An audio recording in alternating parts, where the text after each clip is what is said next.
இது ரசப்பொடி. ரசப்பொடி இதில் என்ன இருக்குன்னா சீரகம், மிளகு, கடலைப்பருப்பு, பெருங்காயம்.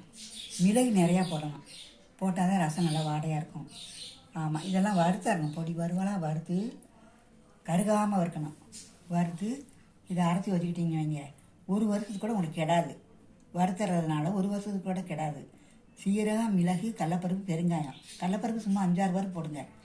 மிளகு நிறையா போட்டால் தான் நல்லாயிருக்கும். சீரகம் கொஞ்சம் கம்மியாக போட்டுக்கணும்.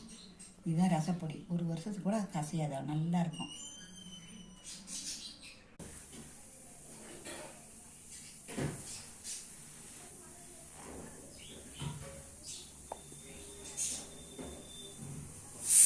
சுவையான ரசம் ரெடி. சூப்பர். நீங்களும் இது மாதிரி பார்த்துட்டு நல்லா இருந்தால் எங்களுக்கு மெசேஜ் பண்ணுங்கள்.